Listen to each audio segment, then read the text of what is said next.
Are you creating the same thing over and over? Maybe you're not creating anything at all, but have you stopped being excited about art? You stopped sketching, you stopped drawing. It sounds like you're experiencing art block. I've been there too. But what if I told you you can conquer art block with some really simple exercises in a sketchbook? Using these simple creative exercises is a really easy way to get over art block, get your creative juices flowing again, and get into your art practice. So if this sounds good to you, grab your sketchbook and let's get started. The sketchbook that I'm using is this Daler-Rowney landscape portion sketchbook. The paper in it is really good. It's not my favorite sketchbook because this landscape orientation is challenging. And I'm finding working in landscape actually really challenging. Sketchbooking is all about challenging yourself in your art practice. So brownie points if you're challenging yourself more. So for the first artwork, we're just going to keep it simple with triangles. And here we go with our triangles. I put a nice big triangle right in the middle of the page in the darkest blue that I had, wet my brush, and pulled the color into the middle. So I've got a nice darker shade on the outside of my triangles with working light into the middle. Some of them I didn't do it, some of them I did. It gives a nice variation of different brush work throughout the page. And I just worked on the page, adding more and more triangles, just going with the flow, not thinking too much. And even on your worst day, I bet you can just go in with some triangles. If your lines end up skew, that's okay. Don't worry about it and just keep going, because that is the point of this exercise and to warm up. It's not thinking, it's to be able to feel free with your art practice and just paint for the fun of it. For this next one, I am just going to mix up a really nice juicy mix of a phthalo blue green shade, and we are going to just paint some scraggly flowers. So for this one, I've got my Daler-Rowney D77 brush. This is one of my favorite brushes. I think it's a really good mixed media brush.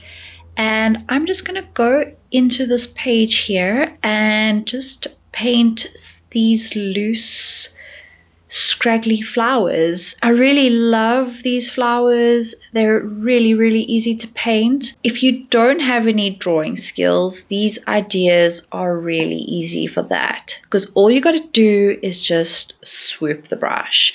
So if you can imagine a point in the middle and then just work your way around your imaginary point in the middle just by swooping the brush inwards or outwards, as I do here. Swoop, and then just work your way around like you're doing a little star shape. And it's that easy. So as you go around the page, just keep going and you'll find it's really relaxing. Working around in a circle and then just fit them in one another. You got a really juicy mix here. I'm only using one color. Sometimes one color pages can be so easy and beautiful to paint. So I hope you have fun with this, and let's get to the next one. This is Zigzags. It is perfect for doing brush techniques.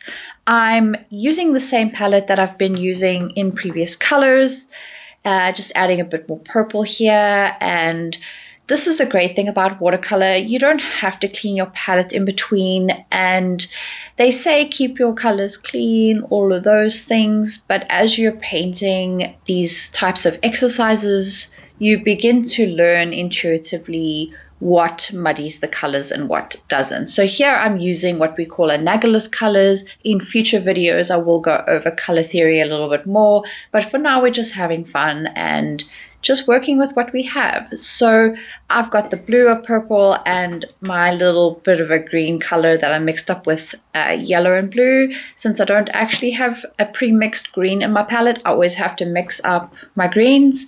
So I used yellow and blue, obviously.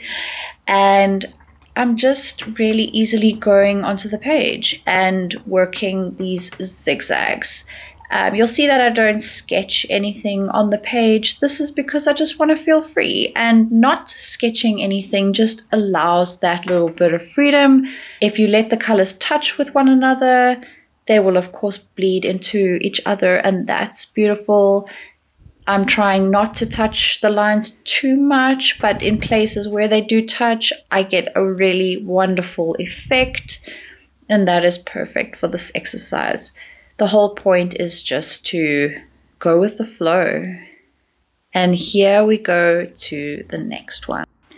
So let's get into that palette with purple. For this one, I'm using a smaller brush. I'm using the Princeton Neptune round number 2. I want to create some lighter lines, and we're just going to squiggle across the page.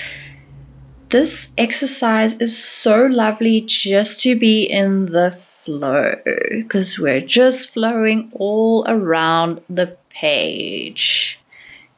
I love being able to just drag the brush across the page.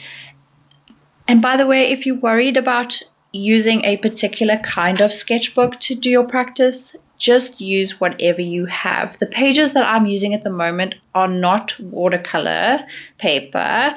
They're just normal 150 gram acid-free paper. It's not particularly thick paper, but that's the beauty of it. It's not using watercolor paper, I found, is a great way to help with the water control situation in watercolor. So it's teaching me to not pull the colors too much, pull the water too much, and I'm getting surprising effects. So you don't always need to use watercolor paper or premium paper with watercolors. It does, of course, help, and if you want to, go right ahead.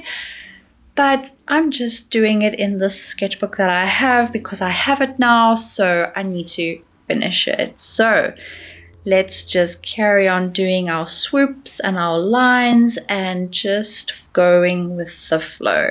And as I drag the paint around, I'm just filling in some of the gaps, and I'm going to leave some free. I hope this one helps you feel free, and I hope that you feel excited about painting again. So I hope that this sketchbook video inspired you to create more in a sketchbook, and I hope that you found some of these ideas useful. Even though I found this sketchbook really challenging, it is interesting to me that I can work with the orientation that I've got. Since some things in your art practice are not always going to be exactly the way you want it, and that is perfectly okay, because just working in what you have is the way that you're going to be able to create something that you never thought was possible. Just by picking up the brush and going into a sketchbook, it gives you the inspiration and the confidence to move forward. So I really hope these ideas helped you today to find your creative spirit if you've lost it. And if you want to see more videos like this, do stick around, click that subscribe button, and I will see you in the next one. Bye.